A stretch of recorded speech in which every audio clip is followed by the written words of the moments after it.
Climate crisis in India is huge. It's existential. Why? Let me tell you why that is the case. Extreme vulnerability. India ranks sixth globally in vulnerability to extreme weather. Think about 1.4 billion people. A fifth of humanity live in a small place. Small in the sense that it is one third. The size of this country is one third of the US.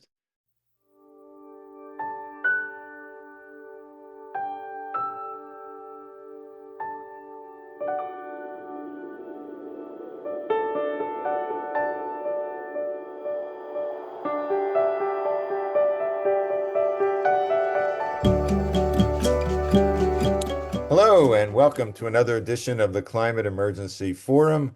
I'm Herb Simmens. I'm the author of A Climate Vocabulary of the Future. And the title of our program today is India's Cooling Challenge. And today's program is a really critical one because it deals with the country that has more people than any other country, India, close to 20% of the world's population. And as I think most of us know, even by a quick glance at the headlines, has been dealing and continues to deal with some of the most extreme, dangerous climate extremes, scorching weather, melting ice, droughts, and everything else that, you might think about finding in the Bible. But it's real in India. It's a country, while it's industrializing rapidly, still doesn't have the kind of resources it needs to address climate as it needs to. So we're delighted to have with us today Dr. Soumitra Das, who is the founder and executive director of the Healthy Climate Initiative. And basically, it's an ambitious title, isn't it, of your organization, but it's appropriate because your mission, as I understand it, and we'll hear much more from you, is to basically come up with or at least encourage the creation of a national cooling plan for India that can begin to address climate change beyond the need for rapid emission reductions. And so we're always delighted to have you here. Soumitra is also a member of the Healthy Planet Action Coalition, and you've been involved in many climate efforts over the years.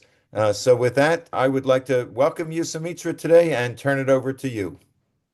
Thank you, Herb, for the kind introduction. Climate crisis in India is huge. It's existential. Why? Let me tell you why that is the case. Extreme vulnerability. India ranks sixth globally in vulnerability to extreme weather. Think about 1.4 billion people. A fifth of humanity live in a small place. Small in the sense that it is one third.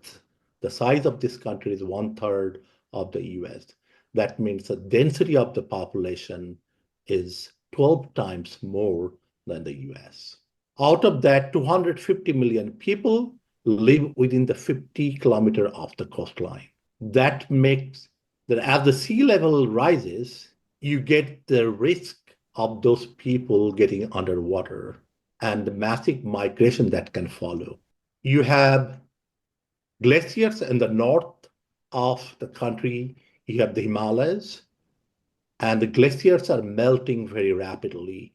When the glaciers melt very rapidly, what happens is that the water in the downstreams causes flooding, and that causes problems for the agriculture and the suffering of the people, as well as people have to leave their homes because their homes are drowned. On the other side of the problem, as the glaciers retreat, you get the water crisis in the north. Now, if you type ghost villages, you'll find there are a lot of empty villages in the north of the Himalayas area, Uttarakhand areas, where the people, their only homes are there. No people, because there's no water. So this is the problem we are talking in the massive scale that India is facing with climate change. We are, as always, happy to have with us Paul Beckwith, who is a climate system scientist from Ottawa and has one of the most popular YouTube channels on climate change with well over 1,000 videos covering every aspect of the climate crisis. I guess, I mean, it seems to me, from what I've seen, that, it's really a water issue is the biggest issue by far. Are there, and I understand that a large portion of the water feeding the Indus River is from the third pole, the so-called third pole, the Himalayas. So how is India really going to address this? Because the glaciers are not going to be there forever in the Himalayas, and then when they're greatly diminished, the water in the Indus will be greatly diminished. And I know there's water treaties with Pakistan. I know water that goes into groundwater isn't really counted in the agreement. But you did mention half the not half, but a large proportion of India's population is close to the coastlines. So, is India making a strong push for desalination of ocean water to address their water shortages, or is that something, or are there other technologies maybe that India can use to start addressing this water issue? So water is definitely is a huge crisis issue for India. Lack of water is causing a huge problem. Water mafias getting created in India. Some estimates suggest that about 400 million people will not have access to clean water by 2030. One side of the problem, India has multiple problems they have to solve. One other problem is the intense heat waves that we get to see. For example, 37 cities crossed over 45 degrees Celsius last year. And with humidity, the temperature would feel like 55 degree to 60-degree temperature over, in fact, even higher than that. And I can give you some example of my personal experience. I go to India regularly in summer and throughout the year. Last year, I went to India in April. The temperature was about 42 degrees Celsius. The train station I'm used to is called Howrah State train station, one of the largest, if not the largest train station in India, carrying passengers about 1 million every day. That station I never saw empty in my life. That station, that day I found very few people were there in the station. It's so hard for people to stay and do the work. To think about 70% workforce engages in physical labor, agriculture, construction, street vending. What would happen to those people if the temperature keeps on rising? This year, temperature has been going higher than the last year. So there are a lot of issues. So coming back to your question, what is India's plan? I do not know yet, besides solar and mostly solar and afforestation, or deforestation. I do not see any other plans that could save this population, save the country from the extreme heat, water crisis, glacial melt, flooding, all those things. I do not have seen, and that's why with Healthy Climate Initiative, we are engaging people, create this awareness, the impending dangers that are coming, and pushing the government to create a national cooling plan 2.0 for a stopgap to buy time so that people are protected, that we can have a sustainable future. Without that massive intervention, I do not see that way forward for people to have a reasonable life in the near future. Soumitra, I know in our conversations in the past, the Healthy Climate Initiative and your own approach has been, correct me if I'm wrong, very open-minded towards a variety of potential techniques and approaches can cool locally and regionally and depending upon the scale in which they're used, even beyond that in India and obviously in other places. They're not necessarily unique to India, though, for example, dealing with the Himalayas, not every country has the Himalayas, but maybe you could tell us or tell us in a little bit more detail, what are the sorts of approaches that you are encouraging or directly or indirectly supporting right now. We recognize that all of these approaches are in the early stages. There's nothing that's been proven. There's nothing that's commercial on a large scale.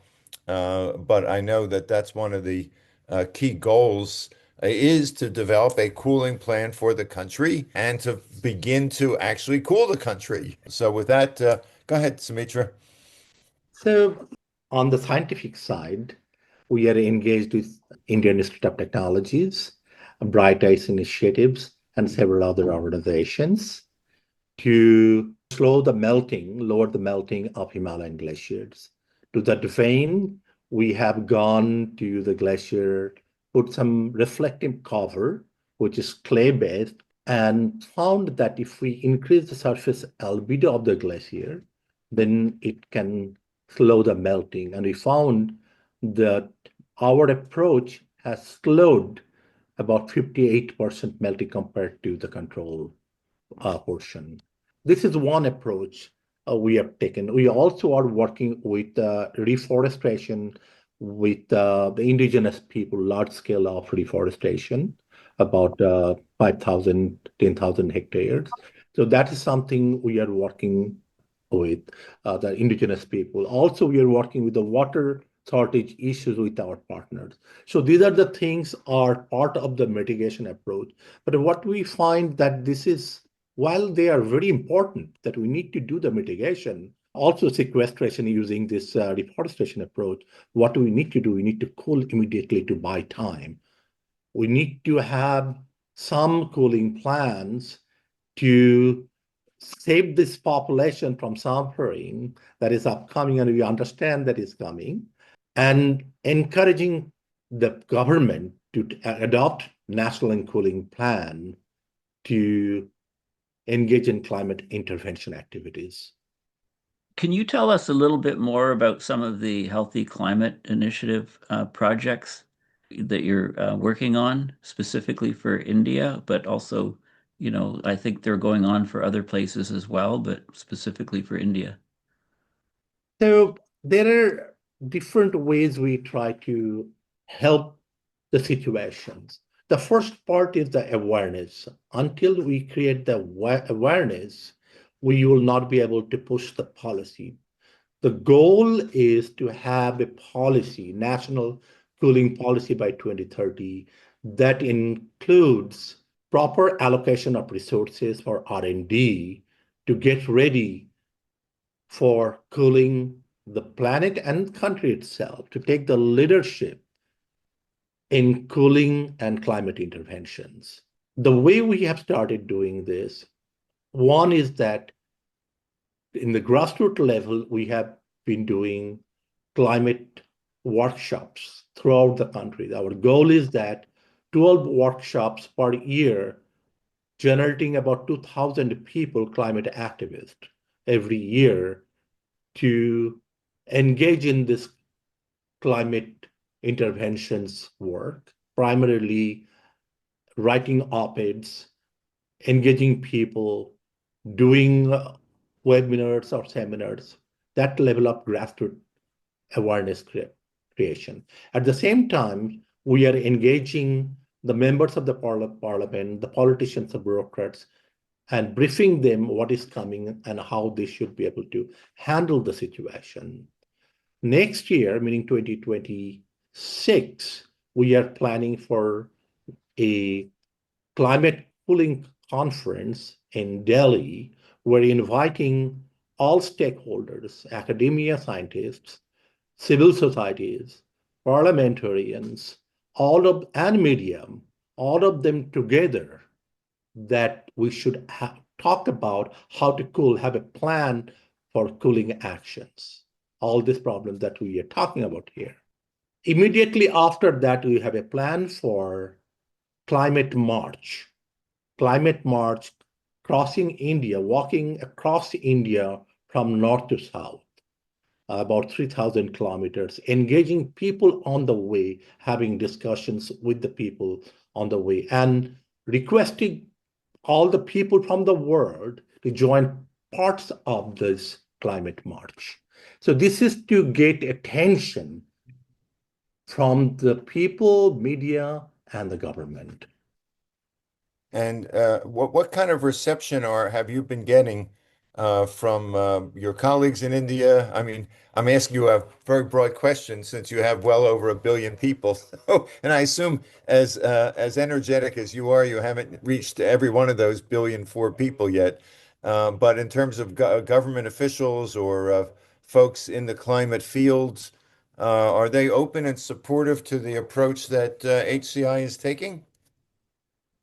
So we have engaged premier universities and the students, and at the grassroots level in the last year. 4 workshops we have organized across the country in January. And premier university like Indian Institute of Technology, Mumbai, was engaged in this. And I thought the people were very receptive. In fact, the climate intervention, most of the universities we have worked with, they were not aware of it as a way to cool the planet. And they were very excited to hear that. We also engaged few politicians, members of the parliament. All of them were interested to listen. I would not say they endorse our plans, but I would say that they did not object to it. They were willing to listen. And a couple of them came to our workshops, gave a keynote speeches.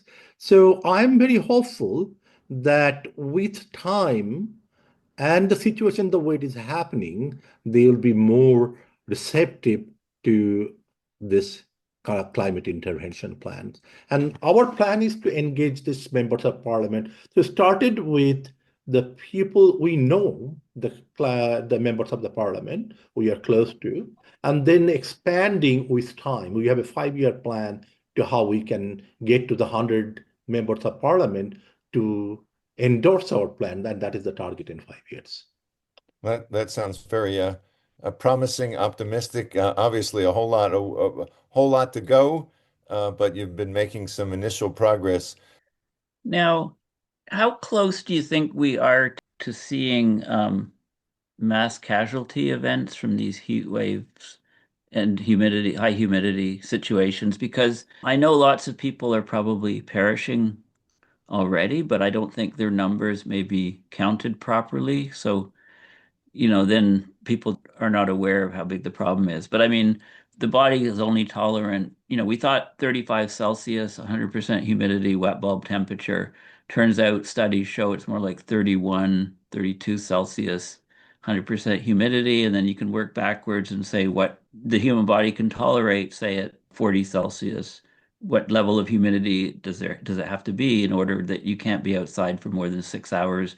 You get heat exhaustion, heat stroke, and die. I mean, there's some acclimatization of the body. Some people can withstand heat better than other people, but it seems to me like there's a strong threshold here. You pass a certain level, and you could suddenly get mass casualties, as Kim Stanley Robinson nicely points out in his book Ministry for the Future.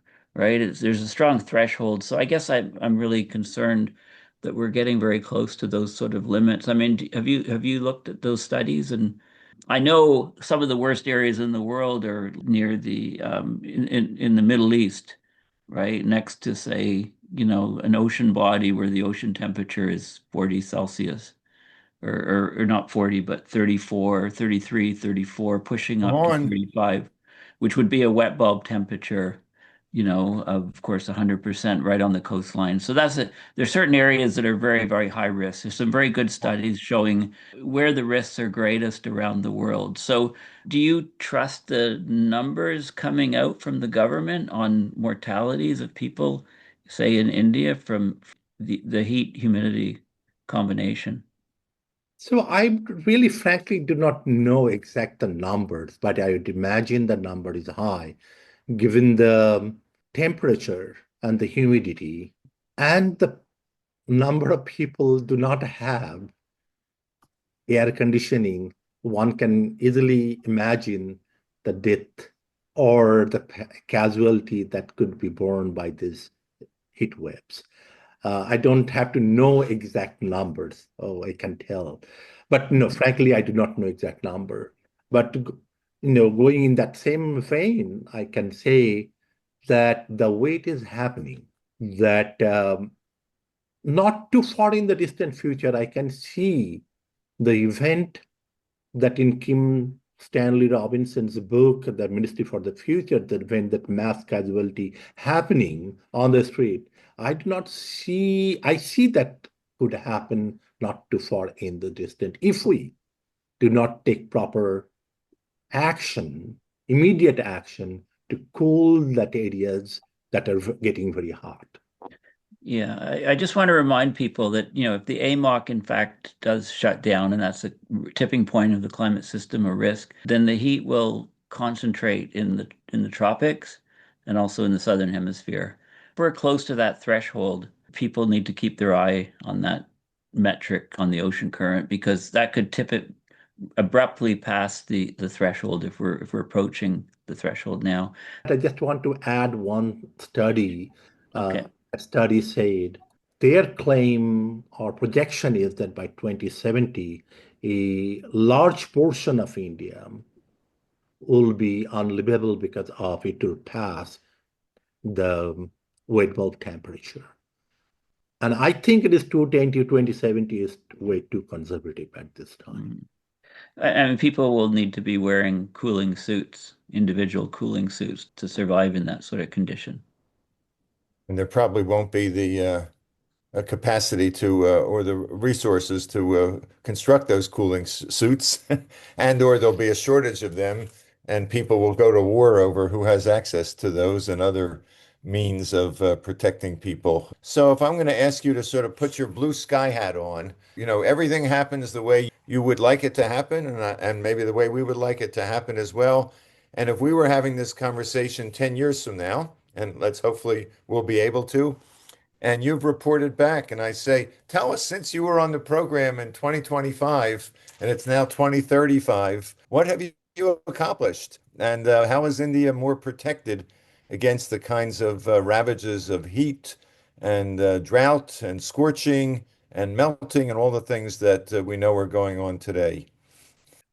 Well, that the way we are thinking about it, and this is how HCI is thinking, and I'm sure there will be a lot more as things to do as we engage in this path. The first part is that engage in low risk, non-controversial climate interventions. For example, let me talk about MIR.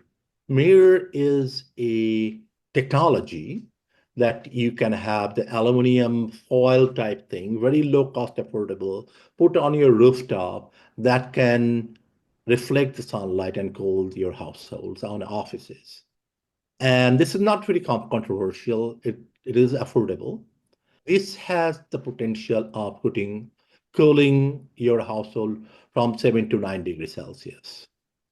So I would imagine that a large portion of Indian population that do not have air conditioning today, the offices and schools that the children go for their schooling, they can have such technologies, meaning the mere aluminum falls on their rooftops that to cool the places. So in 5 years, I'd imagine a large portion of them should be there that can at least give them immediate relief.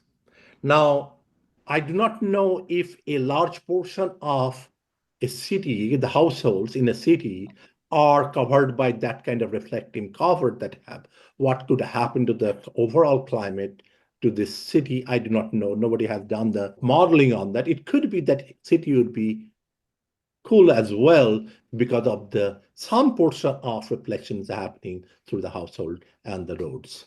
Okay, so that's near term. In the other side of the thing, the long term, midterm, that we would engage or ask the government to engage to solve the problem of Himalayan glaciers. So one of the things that we are engaged in by putting reflective cover. Now, one thing's what we found in our modeling, and that modeling is not for the Himalayan glaciers, it's for the Arctic. What we found that when we use this reflective materials, eco-friendly reflective materials, we don't have to cover the whole Arctic. 1 to 2% of the strategic areas, if we can cover, that can cool the whole Arctic. That could save the whole Arctic. I'm hoping that from our studies that we would have similar type of results from the modeling, that we don't need to have the whole Himalayan glacier, but only 4 or 5% of this, if we could cover that, that would do the job, meaning slow the melting that we require. So that's something that we can save or slow the melting of Himalayan glaciers with the help of the government. And hopefully one of our technologies can help in cooling this process. The third piece, much longer term, is that engaging government in academic institutions get ready for two technologies. One is the marine cloud brightening and stratospheric aerosol injection to see the impact, that if they should be ready, if the situation comes, that they can do that without much unintended bad impacts. Well, that's a very comprehensive and hopeful vision that you have. And those of you who watch this program and have been for a while will know that we have interviewed Dr. Ye Tao several times on this program. For those of you who are in England in general and in London in particular, I'll be moderating a panel at the London Climate Week in London that will focus and is sponsored by MIR. So there's an opportunity for those of you to meet us and learn more about that program that, by the way, not just in India, but they're looking at doing that in China. They're doing that now in Africa, learning what they can, learning by doing as one of many techniques to stabilize, if not cool, the planet. And I would think it goes without saying, even though the focus of this conversation has largely been both on the impacts of heat and also some potential techniques that don't take what we're saying to minimize the importance of emission reductions, of carbon dioxide removal, as well as Paul often says, the three-legged bar stool. But it seems that your approach is focused primarily on the one leg, though not exclusively, of the bar stool, and others, of course, probably thousands of groups in India and elsewhere are desperately, maybe that's not an unfair word to use, desperately trying to do everything they can to reduce emissions, which ultimately absolutely is an essential component of our climate solutions. Paul, I'm going to turn it back to you for any thoughts, questions you have in addition to what you've said already. Yeah, one thing I know China has greatly reduced their emission of aerosols over China to clean up the air because far too many people were dying of air pollution, especially the PM 2.5, very small particles. So presumably India is doing the same thing, and that will cause the continental temperatures to rise even more than what they would have been otherwise. And as Hansen and his great work always shows, the indirect effect of the aerosols on cloud formation is, key for, the huge spikes in warming that we've been seeing. So has India cleaned up their air significantly like China? I don't know if you have some details on that. And before you answer, the other question is, to educate people to get the message out about the HCI and other groups. A lot of us use social media, and with more and more AI involvement in social media, AI generating videos, generating content, I think there's fewer actual humans using these social media applications. And there's been an exodus of people from Twitter and some other things. So are you using artificial intelligence, in any way to get your message out and to try to determine, what social media has the most bang for the buck, if you like, and can reach the most people? Because it's not a static situation for sure. Like I see huge variation in number of people that actually engage with social media on not just on my post, but in anything else. And I'm finding, quite frankly, I often find Facebook a complete waste of time now because it's just loaded with ads and loaded with AIs posting make-believe stuff. And, it's becoming harder and harder to distinguish between a human post and an AI post. So the landscape is changing completely for reaching people. I've seen that with my channel. Charles has probably got some statistics on it. HCI, you're probably seeing similar things. So how are you addressing this? So AI, frankly, that we have a team for doing the social media. I'm sure they're using AI to do something, but I'm not personally sure that how much and how they are doing it. Right. For personal life, I do that, editing part. So if I want to write a, message, I write the message a draft, I use it in ChatGPT, and then, get a better, refined version to make it quicker. That way we engage AI. At least I myself use AI. But beyond that, I'm still learning about AI. And then the aerosols over India? So aerosol part, yeah, that's an interesting question because yes, India pollution is quite high. Some of the cities probably one of the worst polluted cities in the world. And for example, Delhi, Mumbai, those are the one of the highest polluted cities in the world. And there has been effort to clean up. And we all know what can happen. The temperatures will increase as we clean up the air. The aerosols will be, and that's why it is more important that we engage in climate interventions to cool in one way or the other. Either you use white paint or you can mirror reflectors, or you can go into further creating aerosols using marine cloud brightening.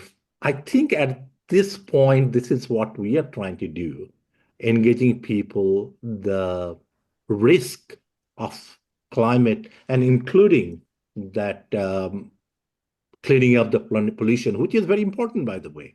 We need to clean up the pollution because of the health hazards and the death of the people, early death of the people that is happening because of the air pollutions in India. It's quite a balancing act, isn't it, between reducing pollution and having the countervailing impact of increasing heat and temperature. And of course, I think it's fair to say there are very, very few people, even a lot of climate folks, who even know about the relationship between the two. And sometimes when you tell them that by reducing air pollution, you're worsening climate change, at least in the short term. People often are in denial about that, or, sort of throw up their hand and say, oh my God, this problem is already hard enough. You're making it even harder. Soumitra, you and I talked about the fact that you just came back and it seems like you're not jet lagged, or at least you're hiding it quite well from being at the first international conference, as far as I understand, on solar radiation management, which is another of the many terms that's used for climate intervention in Cape Town, South Africa. What did you immersed yourself in several days worth of intense talks and conversations. What did you come away with in terms of its relevance to your work in India? So solar radiation management, we are calling it sunlight reflection methods. I think that is more getting more attention this, and I think that makes sense actually. That is exactly what we are doing. Try to reflect a bit of sun to cool this planet. That is what we are trying to do. So going back to that Cape Town conference, I have to give kudos to the organizers. They did a fantastic job getting people from all over the world, particularly a focus on the global south. About 30, 40 countries, participants from 30, 40 countries, a lot of them from global south attended that. So one thing I noticed that understood from engaging the scientists who were deeply engaged in sunlight reflection method, that one is that it is needed at some point, that we have to employ, but we are not ready yet. There are more research is needed. The second thing I got from this, that when sunlight reflection methods or solar radiation management we talk about, people often jump into stratospheric aerosol injection. I think when in my mind, solar radiation management or SRM is beyond more than SAI or stratospheric aerosol injection. It includes main cloud brightening, it includes white paint, mirror, all of them are included. And some of them are ready for deployment, and some are not ready, more research is needed. So this is the second part. I think that conference focused a lot on HAI and the preparedness, how we can prepare, and the impacts that could happen, and how to mitigate those impacts. So that is a big portion of that conference. But the part that is missing is a need for not only this research that is needed, but also involving civil societies, the policymakers, so that we can take it forward towards the deployment scenarios and creating global framework for deployment. And that part is missing.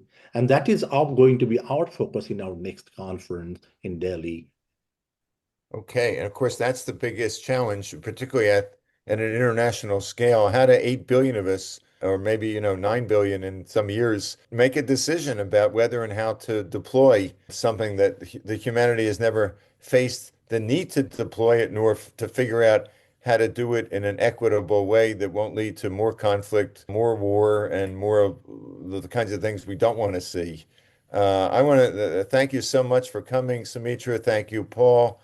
My last question, sort of wrap-up question to you, Soumitra, is I'm sure we have many people watching this from India or Indian nationals or simply people who care deeply about your country. What's your message to them? How can they get involved? Once they go back to their daily lives after they watch this, what do you want them to remember and to do? So there are many things you can do in your personal life. You can learn about how the climate change is getting impacting. And then second step you can take, spread the awareness, the importance of taking action. Third thing you can do, call on your members of parliament or your local representative, that we need to take action for the future. And finally, come join us, Healthy Climate Initiatives. We are there. We are trying to bring this message. We are trying to solve this problem. Nobody, I would say very clearly, no other organization are deeply involved in all aspects of climate change. And that is emission reduction, removing carbon, as well as, the most importantly, climate interventions. So join us, help us in any way you can. Well, thank you so much. And we're also, those of us in the Washington, D.C. area are hoping to start a kind of climate cooling, climate intervention discussion and action group. And if you're interested, our emails are there and you can reach us. Thank you so much to everyone, to Paul, to Soumitra. And we will keep in touch with you, and we hope you will keep in touch with us. Let us know about the good stuff that you're doing. We want to hear about the National Cooling Conference that you're planning and your march across India and all the bold and ambitious and necessary steps to address the climate emergency. So if you've liked this program today, we would ask you to like it here on YouTube, to subscribe to our channel, to go to our website, climateemergencyforum.org, to press the donate button, which will help us to continue to do programs like this. Tell your friends and colleagues and family about our program, to suggest topics and ideas that we can focus on in the future. And with that, as always, we look forward to seeing you next week. Thank you. Thank you.